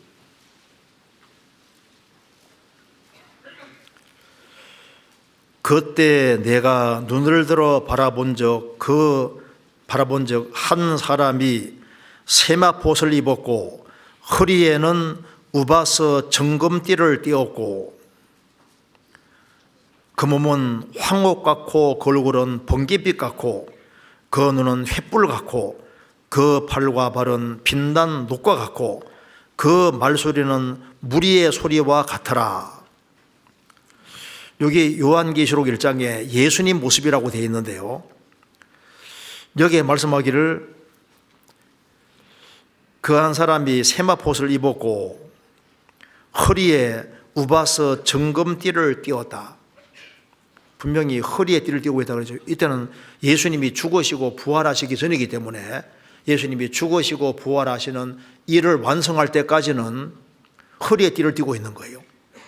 계시록 1장에는 허리가 아니라 가슴에 금띠를 띠고 있는데 예수님은 다 완성하셨기 때문에 허리가 아니라 가슴이다 그 말입니다. 그러니까 여기에 허리에 띠를 띈다는 것은 일하는 모습인 거예요. 그래서 예수님이 죽으시고 부활에 승천하실 때 제자들은 계속 하늘을 쳐다보고 있었잖아요. 혹시 예수님 안 내려오시나? 그래서 천사가 뭐라 했습니까? 갈릴리 사람들아 어찌하여 하늘을 쳐다보고 있느냐? 이 예수는 하늘로 올려오심을 본 그대로 다시 오신다고 했습니다. 근데 주님은 가셨는데 계속 하늘만 쳐다보고 있으면 어떡하냐? 어떤 사람 주님 오신다고 하늘만 쳐다보는 사람이잖아요. 주님 올 때까지 뭐 해야 됩니까? 하늘만 쳐다봐야 됩니까? 할 일을 해야 됩니까? 주님 주님 말하고 해서 어찌 하늘만 쳐다보고 있느냐? 오시는 거 확실하니까 일을 해야 되는 거예요. 일을. 주님 오시는 게 확실하니까 우리는 일을 해야 됩니다. 허리는 일하는 부분이에요. 그래서 마음의 허리를 동이고 우리가 허리에 띠를 띠고 일을 하다가 주님을 만나야 됩니다. 그렇잖아요. 그래서 성령께서 역사하시면은 발목이 힘을 얻고 더 나아가니까 그다음에 무릎이 힘을 얻었고 이제 더 나아가니까 허리가 힘을 얻었잖아요. 성령께서 역사하셔서 허리까지 힘을 주시면 이제 부지런히 일하는 사람이 되고 봉사하는 사람으로 바뀌는 겁니다. 아가서 7장입니다.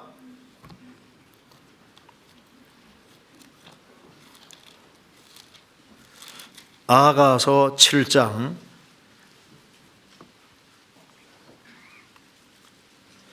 2절.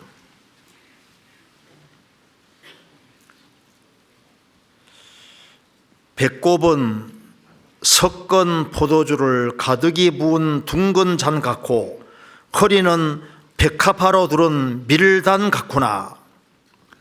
여기 아가서 7장에 귀한 자에 따라 신을 신은 내 발이 어찌 그리 아름다운가.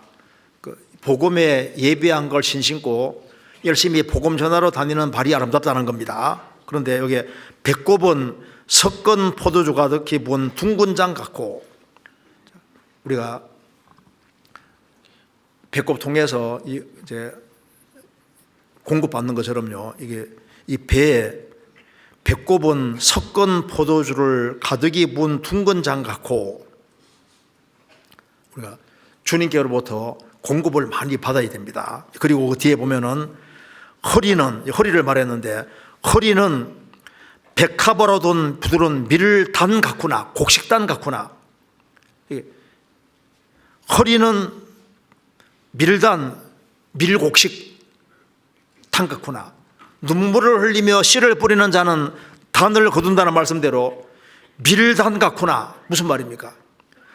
많은 열매를 거둔 밀단 같구나. 그러니까 허리가 밀단 같다는 게 뭡니까? 일 열심히 했다. 일을 우리가 한 해 동안 열심히 일을 했습니다.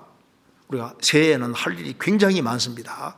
그래서 우리 교회가 점점 커져서 이제 힘을 많이 얻어서 이 허리가 일하는 부분인데 일꾼들이 전국적으로 엄청 많이 생겼잖아요. 그게 성령께서 우리 가운데 많이 역사하시다는 증거입니다.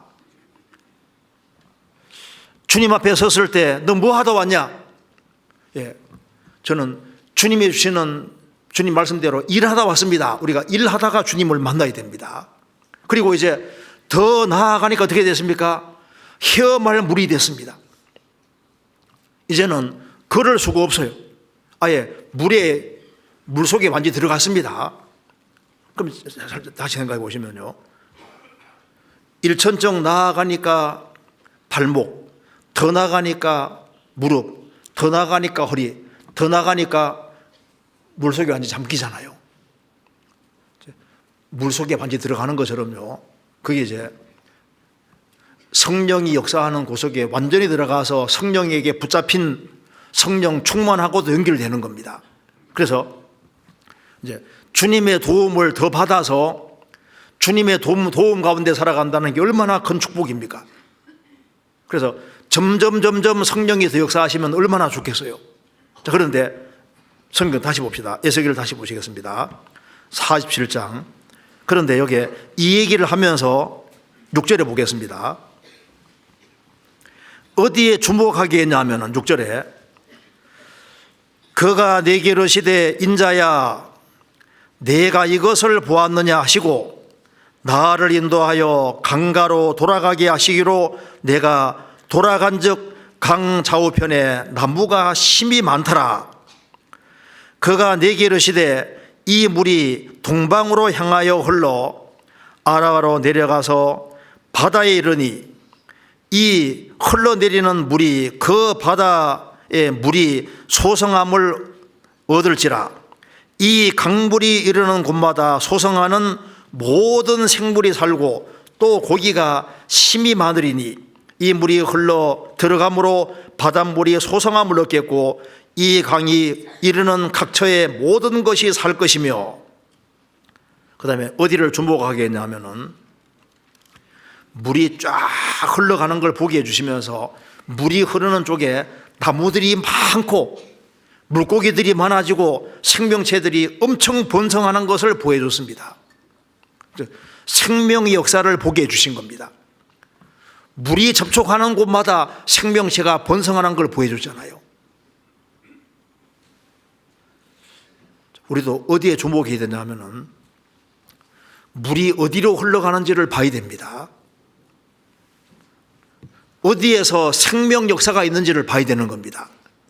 아가서 4장 보겠습니다. 아가서 4장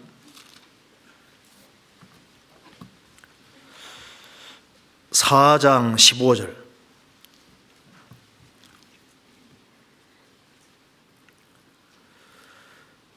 너는 동산의 샘이요 생수의 우물이요 레바논에서부터 흐르는 시내로구나.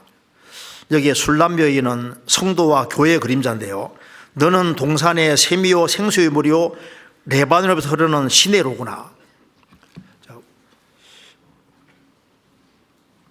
지금 이스라엘이 광야 생활할 때 반석에서 물이 쫙 나온 것처럼 지금 신약 시대의 교회 안에도 시내가 올라서 쫙 이 시내가 지류가 많이 생겨서 우리가 전국적으로도 교회가 많이 생겼잖아요.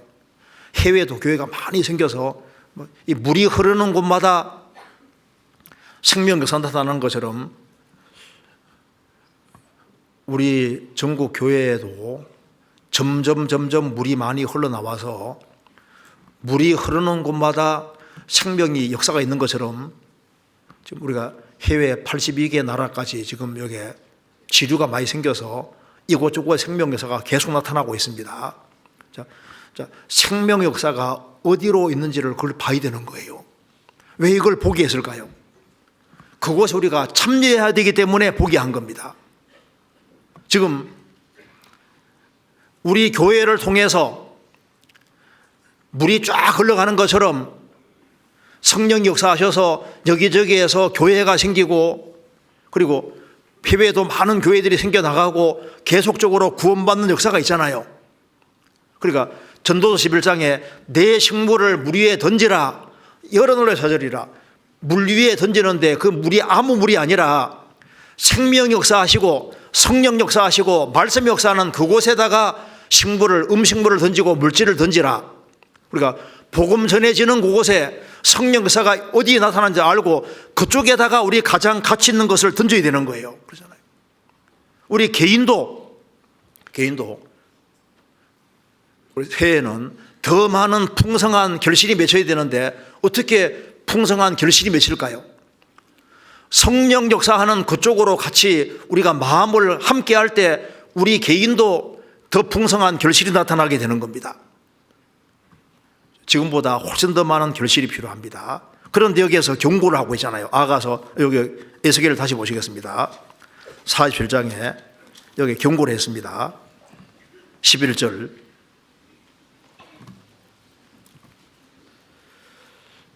그 진펄과 개펄은 소성되지 못하고 소금 땅이 될 것이며, 제가 찾아보니까 이 진펄은 이제 물기는 물이 좀 고여 있는데요, 물이 빠져나가는 곳이 없기 때문에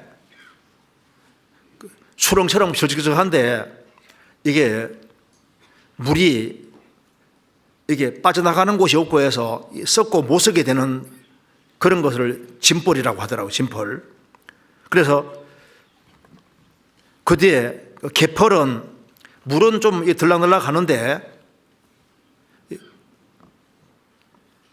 여기 물이 들어오기 가끔씩 들어왔다 나갔다 하니까 소금 땅인데 물이 한 번씩 왔다가 가고 그 다음에 또 한동안 없다가 또 이렇게 하니까 여기는 소성이 안 된다고 하잖아요. 여기 핵심이 뭐냐 하면은 물이 계속 흐르지 아니하면은 소금 땅이니까 진펄과 깃벌에 소금기가 너무 많으니까 소금기가 많은 곳에 물이 한번 들어왔다가 여기 진펄은 질척거리고 물이 빠져나가지도 않고 그러면 생명체가 살 수가 없잖아요. 그 다음에 개펄은 물이 한 번씩 들어왔다가 또 가끔씩 들어오기도 하는데 소금기가 너무 많으니까 그러니까 생명체가 안 되는 거예요. 여기 뭘 말합니까? 물이 계속 흐르지 못하게 막는 뭔가가 있기 때문에 진펄과 개펄이 되는 겁니다. 주님께서는 여기에 진펄과 개펄도 물이 성전에서 나오는 물이 계속 흘러서 여기에도 풍성한 생명체가 있는 걸 간절히 원할 거 아니에요. 그리고 우리 신앙생활에서 왜 내게 물이 안 들어올까? 어떻게 하면 물이 많이 들어올까? 이런 것에 대해서 생각을 해야 됩니다. 어떻게 하면 될까요? 물이 잘 흐르게 하는 것이 긴 거예요. 그렇죠? 그럼 물이 어떻게 하면 잘 흐를 수 있을까요? 답은 간단하죠. 물을 자주 접촉하면 돼. 얼마나 간단한 거예요. 물을 자주 접촉하면 돼요. 그럼 어떻게 하면 될까요? 성경 찾아보시겠습니다. 요한복음 10장. 요한복음 10장 9절입니다.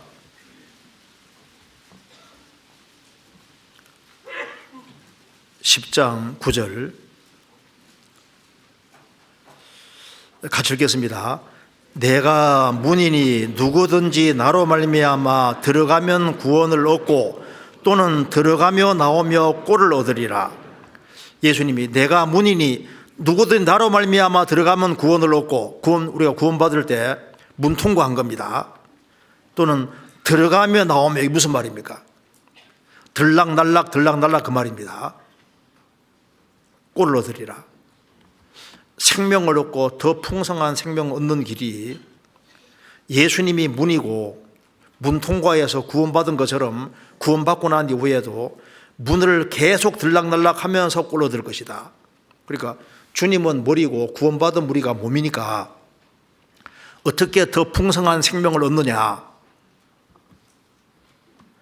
내가 너희는 말이 영이요 생명이라고 말씀한 것처럼 말씀이 영이요 생명이기 때문에 우리가 새해는 어떻게 됩니까? 성경이 바로 예수님을 대표하는 거잖아요. 성경 속에 어떻게 하면 됩니까? 들락날락 수시로 하루에도 있지 않습니까? 여러 번씩 들락날락 하고 그러면은 꼴을 얻는 거예요. 그 다음에 주님은 머리고 교회는 몸이니까 어떻게 들락날락 하는 겁니까?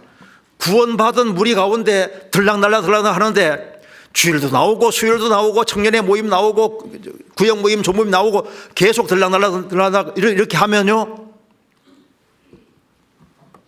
진펄과 개펄도 물이 계속 통과되면 어떻게 됩니까? 생명 맺히는 거예요. 내가 왜 오랫동안 올해 열매가 맺혔느냐? 성경을 등한히 했거든요.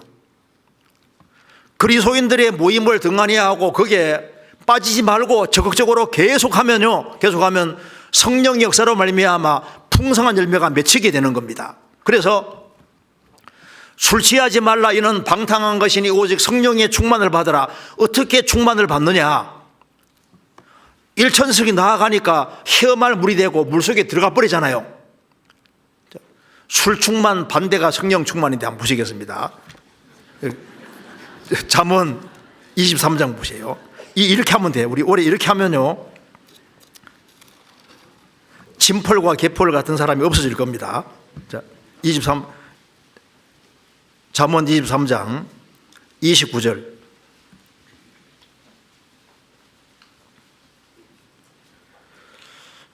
재앙이 네게 있느뇨, 근심이 네게 있느뇨, 분쟁이 네게 있느뇨, 원망이 네게 있느뇨, 까닭없는 창상이 네게 있느뇨, 붉은 눈이 네게 있느뇨, 술에 잠긴 자에게 있고 혼합한 술을 구하러 다니는 자에게 있느니라. 포도주는 붉고 잔에 서번쩍이며 순하게 내려가나니 너는 그것을 보지도 말지어다. 이것이 마침내 뱀같이 물 것이요 독사같이 쏠 것이며, 또 내 눈에는 괴이한 것이 보일 것이요 내 마음은 망령된 것을 바랄 것이며, 너는 바다 가운데 누운 자 같을 것이요 돛대 위에 누운 자 같을 것이며, 내가 스스로 말하기를 사람이 나를 때려도 나는 아프지 아니하고 나를 상하게 하여도 내게 감각이 없도다. 내가 언제나 깰까 다시 술을 찾겠다리라. 이거 반대를 읽으면 됩니다. 제가 반대를 읽어볼게요. 29절에 축복이 누구에게 있느뇨, 기쁨이 누구에게 있느뇨, 화평이 누구에게 있느뇨, 감사가 누구에게 있느뇨, 까닭 없는 예상치 못한 축복이 누구에게 있느뇨, 신령한 눈이 누구에게 있느뇨. 말씀과 성령에게 잠긴 자에게 있고 혼합한 술을 구하러 다니는 것처럼 그리스도인들의 좋은 모임을 구하러 다니는 자에게 있느니라. 여기서 키가 있습니다. 어떻게 충만하게 되느냐. 술에 꽉 잠긴 사람은 술 기운이 그 사람을 딱 잡잖아요. 그리고 혼합한 술을 구하러 다니게 있느니라. 그래서 술꾼들은요, 술자적 있으면 잘 참석해. 일단 1차, 2차, 3차를 좋아해요. 그렇죠? 그리고 앉았다면 무조건 많이 먹어.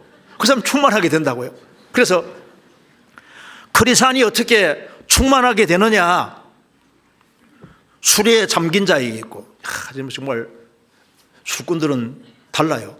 곤충 차고 다니듯이 술병 딱 차고 다니고 홀짝홀짝 마시고 술하고 너무 친해.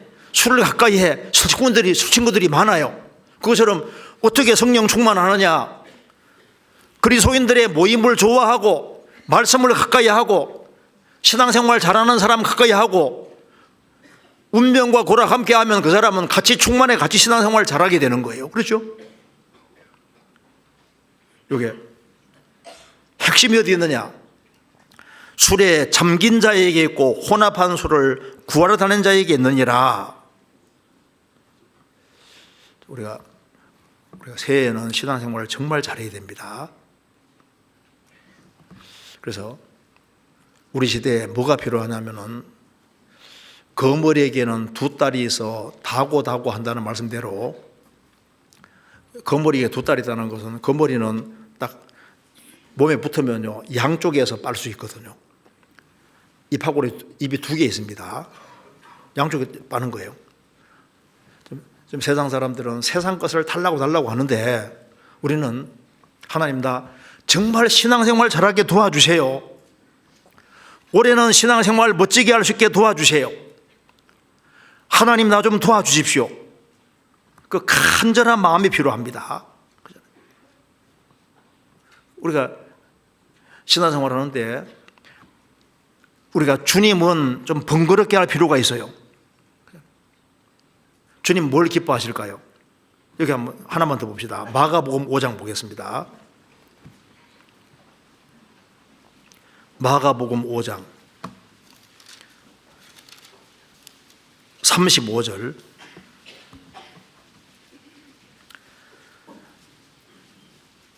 (5장 35절) 아직 말씀하실 때 회당장의 집에서 사람들이 와서 가로되 당신의 딸이 죽었나이다. 어찌하여 선생을 더 괴롭게 하나이까?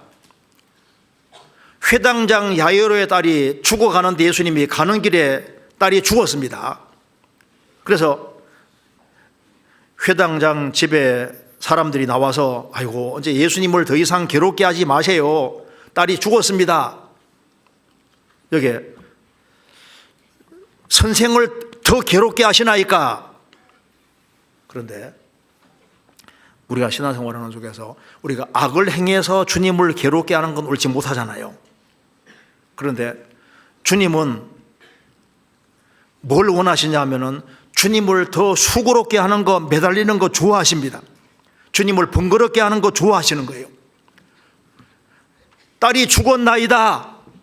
주님 어떻게 하든 간에 살려주십시오 하고 주님을 번거롭게 하고 매달리는 게 잘하는 거잖아요.